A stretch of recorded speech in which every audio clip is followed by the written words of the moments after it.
Okay. So, paano ba ang tamang way ng pagsiset o pagyayaya ng date sa isang babae? Well, sabihin na natin na nakausap mo na yung babae o kausap mo na yung babae sa phone ngayon. Okay? Tapos, nagsiset ka na ng date. Okay?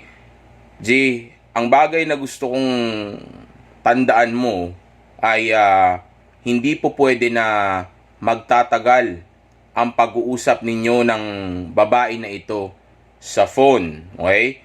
Kasi ang mga kababaihan, madalas yan, ang paboritong ginagawa ng mga yan ay ang magdaldal at kumuha ng atensyon. At lalong-lalo na kumuha ng madaming info o mangilala ng lalaki over the phone. Okay, kumbaga habang magkausap kayo. Okay? Yun nga lang, ang downside nito, kapag ka pumayag ka sa babae na mangyari itong bagay na ito, yung interest at attraction level niya, lalong-lalo na yung mystery, okay, ay maapektuhan negatively. Okay? Dahil nga, ano pang punto ng pakikipag-date mo sa kanya kung lahat naman na ng mga bagay na naisin niyang malaman o makukuha niya kapag ka nagkita na kayo ay makukuha niya na sa phone. Right? So, napaka-importante na marunong ka mag-set ng date ng tama at alam mo kung kailan tatapusin ang pakikipag-usap sa isang babae sa phone. Okay? Sa totoo niyan, ang pakikipag-usap sa phone ay dapat tumatagal lang ng 10 to 15 minutes yung initial na contact ninyo. Okay? Maaari kayong mag-usap ng konti para makapagkilanlan lang ng konti. Okay? Pero hindi mo ibibigay lahat ng info mo. Okay? Konting information lang. Hindi kailangan na magbigay ka ng maraming impormasyon.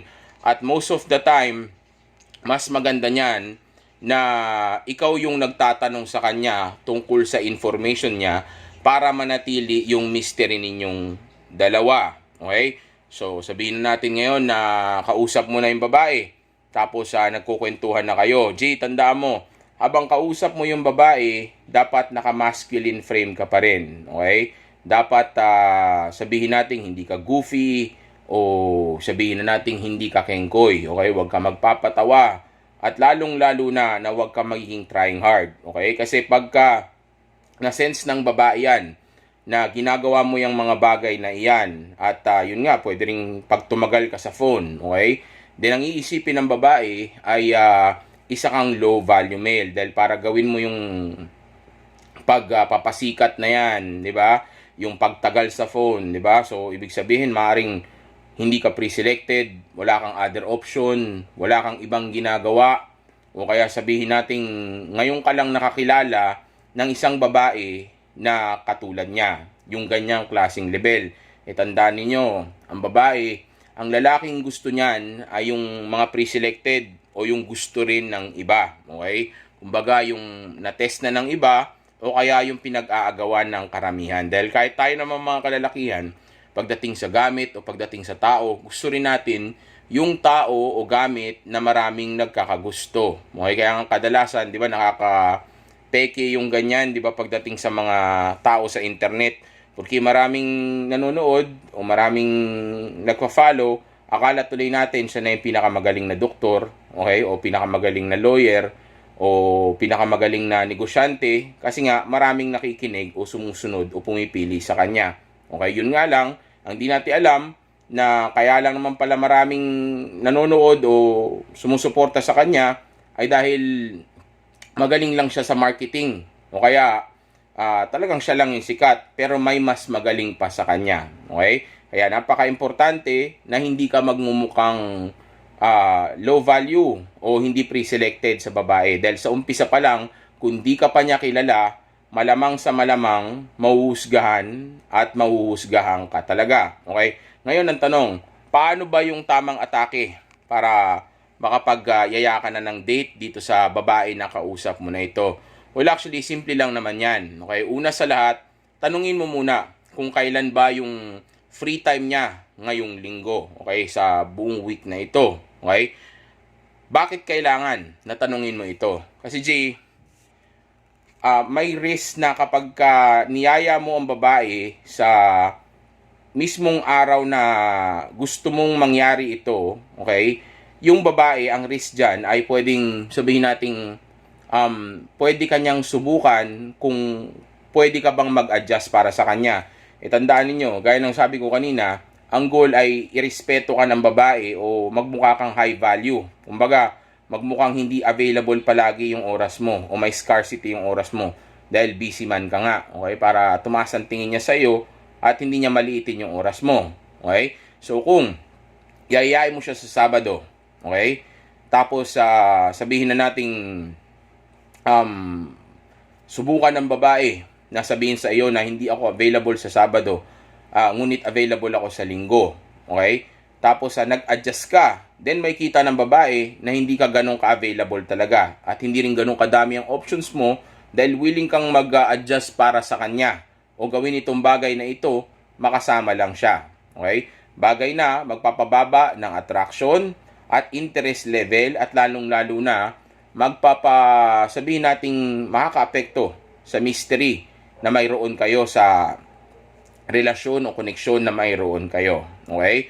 So, mas maganda na tanungin mo muna kung kailan ba ang free time ng babae na ito sa linggo na ito. Okay? Tapos, hayaan mo na muna siya. Ngayon, kung sakali man na sabihin ng babae sa iyo na hindi pa siya sigurado sa schedule niya ngayong linggo na ito, then ang pinaka best na pwedeng gawin ng isang high value male o yung isang busy lalaki na katulad ko, okay, na hindi naman talaga kasi babae ang priority ko, okay, ay ang sabihin mo sa kanya na sige, i-check mo muna yung schedule mo, okay, pero once na malaman mo na kung kailan ka available, balikan mo na lang ako, okay. Bigyan mo siya ng time, huwag kang mag-hard sell, huwag mo siyang pilitin, hayaan mo lang muna siya na i-check niya yung oras niya, okay, at hayaan mo siya mag-isip kung kailan niya gustong sumama sa iyo, kailan siya magiging available, okay.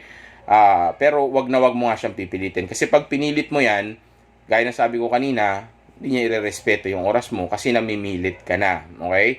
Tapos, kung sakali man na masabi mo na ito sa kanya, o once na masabi mo na itong bagay na ito sa kanya, wag mo siyang babalikan para tanungin ulit. Okay?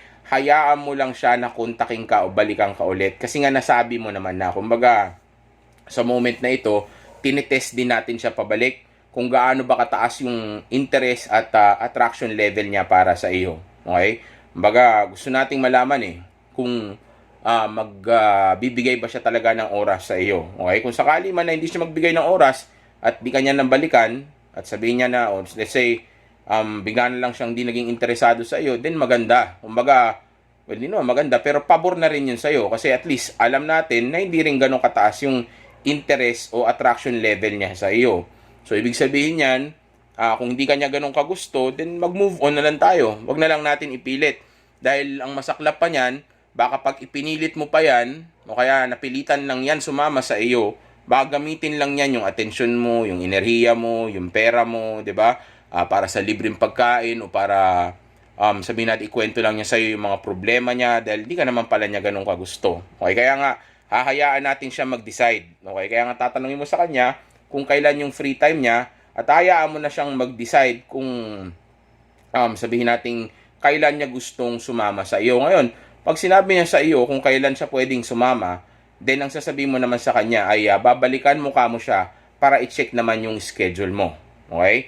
Kung sakali na sabihin nating sinabi niya na libre ako sa Sabado, then sabihin mo, sige, babalikan kita, titingnan ko lang yung schedule ko. Okay?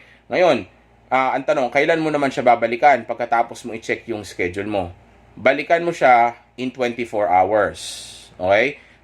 Balikan, or sabihin nating, well actually kasi in 24 hours medyo advanced game na yan. Pwede mo siyang actually balikan at least kahit sa 3 to 4 hours. Okay? Para mas madali na sa mga beginner. In 24-hour gaming kasi advanced game yan. Pero ituturo ko rin sa inyo yan. Okay? Pero pwede nyo rin gawin yan. Pero sa ngayon, pwede nyo gawin na 3 to 4 hours. Balikan mo siya after 3 to 4 hours, tapos sabihin mo sa kanya, hey, okay ako sa Sabado. Sabi mo, hello, I just check my schedule. Okay, pwede mo Tagalogin. Hello, na-check ko na yung schedule ko. And yes, pwede ako sa Saturday. Pwede ako sa Saturday. Anong time ka pwede sa Sabado? Tanungin mo siyang ganyan, kung anong oras siya pwede sa Sabado. Kasi ang iniiwasan natin dito, alam ko may mga tinuro rin ako ibang game sa inyo before. Okay, pero of course, kailangan natin mag-evolve, kailangan natin magkaroon ng mga update. Pero mag-work pa rin lahat yon. Okay, nag-update lang tayo. Dahil gaya ng sabi ko sa inyo before, di ba? Lagi tayong mag-update sa game natin o lagi tayong magdadagdag ng mga bagong kaalaman dahil nga of course actively dating ako. So nakikita ko yung mga mga butas na kailangan i-improve, okay? So ito yung isa sa mga karagdagan natin. So yes, yun nga mo siya, kumbaga ayun, tanungin mo siya kung anong oras siya pwede, okay? Para nang sa gayon, hindi na naman niya i-test yung availability mo. Okay, kumbaga, kasi pag sinabi mong pwede ka ng 3 PM, paano ko sabihin niya ng 5 PM pa siya pwede? Di magmumukha kang di ba ikaw yung mag-a-adjust pagka pumayag ka ng mga 5 PM. So tanungin mo siya. So kailan ka pwede anong oras ka pwede sa sa Sabado? Pag sinabi niya gantong oras, sabi mo sa kanya, okay, sandali, i-check ko lang kamo ulit yung schedule ko. Tapos bago ka bumalik sa kanya, ang oras lang na waiting time na pwede mo ibigay sa kanya is mga 1 hour. Okay, mabilis lang. Kasi check mo lang naman yung oras mo kung pwede ka rin ng ganun. Okay, tapos balikan mo siya after an hour, tapos sabi mo sa kanya, okay, sige, meet tayo or let's hang out on Saturday ng 3 PM. Okay? May alam akong magandang lugar, okay? O sabi mo sa kanya, may alam ako kasi kadalasan English yung ginagamit ko Ang term na ginagamit ko o sentence na ginagamit ko, I know a place na something nice, okay? Or a place where we could chill na I know we can enjoy. Ganyan, basta marami akong ginagamit na term, iba-iba. Mga English, tinuturo ko naman yan sa coaching, okay? Pero pwede mong Tagalogin na lang. Sabi mo lang sa kanya, may alam akong magandang lugar. Doon na lang tayo pumunta. Sabi mo sa kanya gano'n. Hindi na ito yung tara, sama ka sa akin. Pwede rin yun. Okay? Pero ito kasi update to. Okay? Sabi mo sa kanya na may alam akong magandang lugar. Doon na lang tayo pumunta. Okay? Ngayon, pag tinanong niya, saan yun? Sabi mo sa kanya, surprise. Okay? Doon ko na lang ipapaalam sa'yo. Doon mo na lang malalaman. Okay? Sabi mo lang, surprise. Okay? Matutuwa pa yung babae na yan. Okay? Pero kung sakali man napilitin niya at ayaw niyang pumunta doon ng hindi niya nalalaman kung saan kayo pupunta, then saka mo pwedeng sabihin sa kanya kung saan. Okay, sabi mo sa kanya, sa ano. Pero as much as possible, wag mong hayaan na malaman niya. Sabi mo sa kanya, surprise, basta doon tayo pupunta. Ngayon, pag tinanong niya kung saan, syempre kailangan mo sabihin kung saan. Wag mo lang sabihin kung saan yung eksaktong lugar. Like QC, sa Timog, okay, sa ganito tayo magkita. Okay, tas doon mo siya dalhin. Okay, kunyari, magkikita kayo sa, let's say, sa isang steakhouse, di ba? Magkita kayo sa ibang lugar, tapos pwedeng dalhin mo siya doon. O kaya naman, doon na kayo mismo magkita. Okay? Doon na lang siya masusurprise doon sa lugar na yon. Okay, kunyari, sabi niya, saan tayo magkikita? Sabi mo sa kanya, dito sa gantong lugar. O kaya, sa mismong araw pala, yun yung pumapasok sa utak ko Sa mismong araw na yun, katulad nung ginagawa ko na tinuro ko sa inyo before, sa mismong araw na magkikita kayo, okay, padala mo sa kanya yung screenshot nung lugar o kaya nung Google Map kung saan kayo mismo magkikita. Para ma-surprise siya dun sa araw na yun na, okay? Tapos, wala pa rin siyang gaano ka-idea o sabi natin para fresh yung pakiramdam niya. Okay? At hindi pa ganun hindi masisira yung mystery within do sa mga araw na tatakbo bago kayo magkita. Okay, like for example, kung let's say magkikita kayo sa isang steakhouse, okay? Pero sabi mo sa kanya surprise lang muna o kaya pag pinilit ka niya, ito ganito kasi marami kasi yan pasikot-sikot Iba pagka coaching session tsaka sa vlogging okay? So sabihin natin tinanong niya, saan ba yun? Kasi kailangan ko malaman. Sabi mo sa kanya, sabihin ko na lang sa iyo sa araw na yun pagka magkikita na tayo. Okay? Kasi sabi mo surprise kasi kamo. Surprise kasi yun. Okay? Ngayon, sa araw na yun, bago siya umalis sa bahay, syempre dahil gusto niya muna malaman kung saan ba yun, okay? At saan mo ba siya dadalhin? Syempre para sa safety niya. Then ang gawin mo sa kanya is ipadala mo nga sa kanya yung screenshot ng Google Map o kaya nung restaurant kung saan kayo magkikita. Para buong linggo o doon sa mga susunod na araw, after ninyo mag-usap, ay iniisip-isip niya kung saan kayo magkikita. Tsaka para hindi rin siya masyado makapaghanda. Okay, para surprise, naka-guard down, di ba? At saka may magandang effect ito sa utak niya kapag ka na-surpresa siya, uy, doon pala kami pupunta ngayon. Okay? Kahit mag-research pa siya, okay na yun. At least sa araw na yun siya masusurpresa. Pero as much as possible, mas maganda, kung malalaman niya ito ng, let's say, nandun na siya. Okay? Kaso nga lang, paano niya malalaman kung saan siya pupunta? Diba? So, isend mo yung Google Map. Okay? Kaya importante yun na isend mo. Okay? Google Map, kung saan kayo magkikita, okay, kung isi-search niya, edi wala tayong magagawa, makikita na rin naman niya, o kailangan niya rin kasi naman talagang malaman, pero maganda niyan, malalaman niya to sa mismong araw na iyon na. Okay, so masusurpresa siya, doon pala kami magkikita. Pero huwag kayong gumastos na malaki dapat budgeted lang. Tandaan nyo, ngayon nyo lang to kakausapin, hindi nyo pa kilala yan, wala pang ginagawa yan para sa iyo, okay, hindi niya pa na-earn yan, yung sabihin nating mas expensive na lakad mo, hindi date ninyo na kumbaga kung kakain ka ng mamahalin sa ngayon, pupunta ka sa mamahaling restaurant ngayon at kasama mo tong babae na ito, wag muna siya yung at kumbaga may isasama kang babae, wag muna itong babae na ito. Okay, kasi nga hindi pa naman niya na-earn yan. Ibang babae mo muna na na-earn na niya yung date na yan. Okay, kumbaga pero hindi yun para sa kanya, para yun sa'yo. Kumbaga gusto mo naman kasi talagang kumain doon sa steakhouse So, bakit? Kumbaga, bakit siya isasama mo? Kumbaga, hindi mo to gagawin para sa kanya. Sa'yo. Okay, kumbaga, gusto mo naman kumain doon sa steakhouse. Naghanap lang ako ng kasama. Since hindi pa naman niya ito na-earn, then yung isang babae ko muna ang isasama ko dito. Pero hindi ito para sa babae mo. Okay, so since kakakilala mo pa lang dito, dalhin mo muna siya sa mas budgeted muna. Wag naman sa cheap. Okay, pero kung pan-cheap, kaya ng budget mo, bakit hindi? Di ba? Hindi naman niya pa nga na-earn kasi yun. Walang problema doon. Okay? Hindi ka naman papasikat sa kanya Kung ano yung gusto mo, yun na lang, para maganda pakinggan. Okay? Kung ano yung gusto mo, kung saan mo gusto pumunta, then doon mo siya isama. Okay? Hindi naman kasi ito para sa kanya, kundi para sa'yo. Isasama mo lang siya doon. Kasi doon mo nga gustong mag-usap kayo. Okay?